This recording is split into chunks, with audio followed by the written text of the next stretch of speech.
2023ಗೆ good bye ಹೇಳುವಂತಹ ಸಮಯ ಇದು. ಸೊ ಈ ಸಮಯದಲ್ಲಿ ಬೆಂಗಳೂರಲ್ಲಿ ಹೇಗೆ ಸೆಲೆಬ್ರೇಷನ್ಸ್ಗಳು ನಡೀತಾ ಇವೆ, ಬೇರೆ ಬೇರೆ ಜಿಲ್ಲೆಗಳಲ್ಲಿ ಸೆಲೆಬ್ರೇಷನ್ಸ್ಗಳು ಹೇಗಿವೆ ಅನ್ನುವಂತಹ ಮಾಹಿತಿಯನ್ನು ನಾವು ನಿಮಗೆ ನೀಡ್ತಾ ಹೋಗ್ತೀವಿ. ಆದರೆ ಸದ್ಯಕ್ಕೆ ಎರಡು ದೃಶ್ಯವನ್ನು ಗಮನಿಸ್ತಾ ಇದ್ದೀರಾ.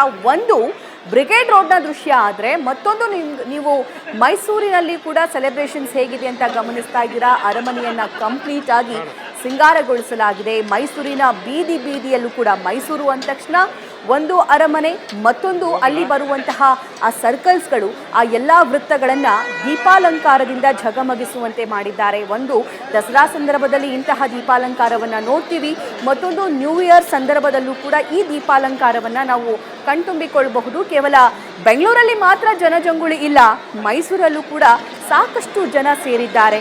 ಈಗ ಕ್ರಿಸ್ಮಸ್ ಹಾಲಿಡೇ ಇರೋದ್ರಿಂದ ತುಂಬ ಜನ ಪ್ರೇಕ್ಷಣೀಯ ಸ್ಥಳಗಳಿಗೂ ಕೂಡ ಹೋಗಿರ್ತಾರೆ. ಅದರಲ್ಲಿ ಇಡೀ ರಾಜ್ಯದಲ್ಲಿ ಪ್ರಮುಖವಾಗಿ ಮೊದಲ ಸ್ಥಾನಕ್ಕೆ ನಿಲ್ಲೋದು ಅಂತಂದರೆ ಅದು ಮೈಸೂರಿಗೆ ಹೋದರೆ ಮೈಸೂರು ಝೂ ಆಗಿರಬಹುದು, ಅರಮನೆ ಆಗಿರಬಹುದು, ಅಥವಾ ಮೈಸೂರು ಸುತ್ತಮುತ್ತ ಇರುವಂಥ ಬೇರೆ ಬೇರೆ ಪ್ರೇಕ್ಷಣೀಯ ಸ್ಥಳಗಳನ್ನು ನೋಡಬಹುದು.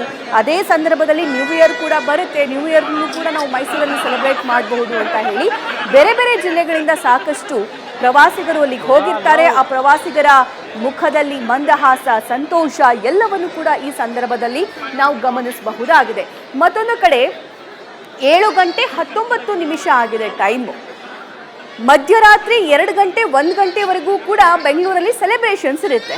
ಈಗಲೇ ಬ್ರಿಗೇಡ್ ರೋಡ್ನಲ್ಲಿ ಯಾವ ಮಟ್ಟಕ್ಕೆ ಜನ ಸೇರಿದ್ದಾರೆ ಅಂತ ಗಮನಿಸ್ತಾ ಇದ್ದೀರಾ.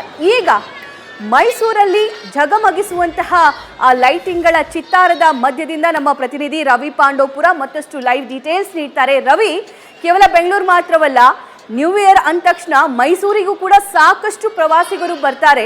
ಸೊ ಹೇಗಿದೆ ಮೈಸೂರಲ್ಲಿ ನ್ಯೂ ಇಯರ್ ಜೋಶ್, ಆ ಝಲಕ್ ತೋರಿಸಬಹುದಾ ನಮಗೆ? ಸಭಾ ಖಂಡಿತವಾಗ್ಲೂ ನೂತನ ವರ್ಷವನ್ನ ಬರಮಾಡಿಕೊಳ್ಳಕ್ಕಾಗಿ ಅರಮನೆ ನಗರಿ ಮೈಸೂರು ಕೂಡ ಸಕಲ ರೀತಿಯಲ್ಲೂ ಕೂಡ ಸಜ್ಜಾಗಿದೆ. ಅರಮನೆಯ ಅಂಗಳದಲ್ಲಿ ಸದ್ಯ ಈಗಾಗಲೇ ಮಾಗಿ ಉತ್ಸವ ನಡೀತಿದೆ. ಈ ಹಿನ್ನೆಲೆಯಲ್ಲಿ ದೀಪಾಲಂಕಾರ, ಫಲಪುಷ್ಪ ಪ್ರದರ್ಶನ ಜೊತೆಗೆ 12 ಗಂಟೆ ಕರೆಕ್ಟಾಗಿ 12 ಗಂಟೆ 1 ನಿಮಿಷಕ್ಕೆ ಇಲ್ಲಿ ಸಿಡಿ ಮದ್ದಿನ ಪ್ರದರ್ಶನವನ್ನು ಕೂಡ ಏರ್ಪಡಿಸಲಾಗುವುದು. ಕೆಲವೇ ಕ್ಷಣಗಳಲ್ಲಿ ಪೊಲೀಸ್ ಬ್ಯಾಂಡ್ ಕೂಡ ಆರಂಭ ಆಗುತ್ತೆ. ನೀವೀಗ ಅರಮನೆಯ ಅಂಗಳದ ದೃಶ್ಯಾವಳಿಗಳನ್ನು ಗಮನಿಸ್ತಿರಬಹುದು. ಈಗಾಗಲೇ ದೇಶ ವಿದೇಶ, ರಾಜ್ಯ ಹೊರ ರಾಜ್ಯ, ಜಿಲ್ಲೆ ಹೊರ ಜಿಲ್ಲೆಗಳಿಂದಲೂ ಕೂಡ ಸಾಕಷ್ಟು ಮಂದಿ ಪ್ರವಾಸಿಗರು ಅರಮನೆಗೆ ನಗರಿಗೆ ಭೇಟಿಯನ್ನು ನೀಡಿದ್ದಾರೆ. ಬೆಳಗಿನಿಂದಲೂ ಕೂಡ ಸಾಕಷ್ಟು ಮಂದಿ ಪ್ರವಾಸಿಗರು ಅರಮನೆ ನಗರ ಹತ್ರ ದಾಪುಗಳನ್ನು ಇಟ್ಟಿದ್ರು. ಈಗ ಸಂಜೆ ಆಗುತ್ತಿದ್ದಂತೆ ಅರಮನೆಯ ಅಂದವನ್ನ ಕಣ್ತುಂಬಿಕೊಳ್ಳಿಕ್ಕೆ ಸಾಕಷ್ಟು ಮಂದಿ ಪ್ರವಾಸಿಗರು ಬೇರೆ ಬೇರೆ ಭಾಗದಿಂದ ಬಂದಿದ್ದಾರೆ. ಜಗಮಗಿಸುವಂತಹ ವಿದ್ಯುತ್ ದೀಪಾಲಂಕಾರದ ಮುಂಭಾಗದಲ್ಲಿ ನಿಂತು ಸೆಲ್ಫಿಗೆ ಕ್ಲಿಕ್ಕಿಸಿಕೊಳ್ಳುವಂತಹ ಕೆಲಸಕ್ಕೂ ಕೂಡ ಹಲವು ಮಂದಿ ಪ್ರವಾಸಿಗರು ಮುಂದಾಗಿದ್ದಾರೆ. ಅದರಲ್ಲೂ ಪಕ್ಕದ ತಮಿಳುನಾಡು, ಕೇರಳ, ಆಂಧ್ರ ಪ್ರದೇಶ ಸೇರಿದಂತೆ ಬೇರೆ ಬೇರೆ ರಾಜ್ಯಗಳಿಂದ ಹೆಚ್ಚಿನ ಸಂಖ್ಯೆಯಲ್ಲಿ ಪ್ರವಾಸಿಗರು ಬಂದಿದ್ದಾರೆ. ನೀವು ದೃಶ್ಯದಲ್ಲಿ ಗಮನಿಸ್ತಿರ್ಬೋದು.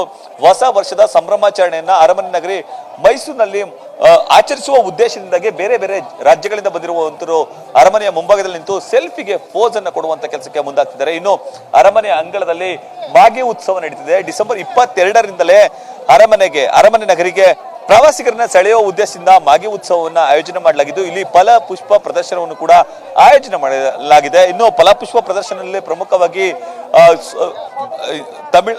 ತಲಕಾಡಿನಲ್ಲಿರುವಂತಹ ಚೆನ್ನಕೇಶವ ದೇವಾಲಯ ಸೇರಿದಂತೆ ಈ ಬಾರಿ ಮೃತಪಟ್ಟಂತಹ ಅರ್ಜುನ ಆನೆಯ ಅಲಂಕಾರ ಸೇರಿದಂತೆ ಹಲವು ಫಲಪುಷ್ಪ ಅಲಂಕಾರವನ್ನ ಮಾಡಲಾಗಿದೆ. ಇನ್ನು ರಾಜ್ಯ ಸರ್ಕಾರದ ಮಹತ್ವಾಕಾಂಕ್ಷಿ ಯೋಜನೆಗಳನ್ನು ಕೂಡ ಈ ಒಂದು ಫಲಪುಷ್ಪ ಪ್ರದರ್ಶನದಲ್ಲಿ ಆಯೋಜನೆ ಮಾಡಲಾಗಿದೆ. ಹೀಗಾಗಿ ಬೇರೆ ಬೇರೆ ಭಾಗದಿಂದ ಬಂದಿರುವಂತಹ ಪ್ರವಾಸಿಗರು ಇದನ್ನ ಕಣ್ತುಂಬಿಕೊಳ್ಳುವಂತಹ ಕೆಲಸಕ್ಕೆ ಮುಂದಾಗ್ತಿದ್ದಾರೆ.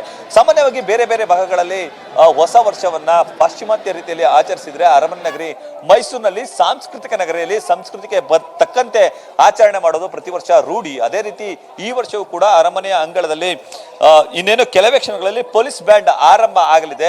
ಪಾಶ್ಚಿಮಾತ್ಯ ಹಾಗೂ ಶಾಸ್ತ್ರೀಯ ಸಂಗೀತಗಳ ಝಲಕ್ ಇನ್ನೇನು ಕೆಲವೇ ಕ್ಷಣಗಳಲ್ಲಿ ಆರಂಭ ಆಗುತ್ತೆ. ಇದರ ಜೊತೆಗೆ 12 ಗಂಟೆಗೆ ಈ ದೀಪಾಲಂಕಾರದ ಜೊತೆಗೆ ಇಲ್ಲಿ ಸಿಡಿಮದ್ದಿನ ಪ್ರದರ್ಶನವನ್ನು ಕೂಡ ಆಯೋಜನೆ ಮಾಡಲಾಗುತ್ತೆ. ಸುಮಾರು 15 ನಿಮಿಷಗಳ ಕಾಲ ಅರಮನೆಯ ಆಡಳಿತ ಮಂಡಳಿ ಸರ್ಕಾರದ ವತಿಯಿಂದ ಈ ಒಂದು ಸಿಡಿಮದ್ದಿನ ಪ್ರದರ್ಶನವನ್ನು ಕೂಡ ನಡೆಯುತ್ತೆ.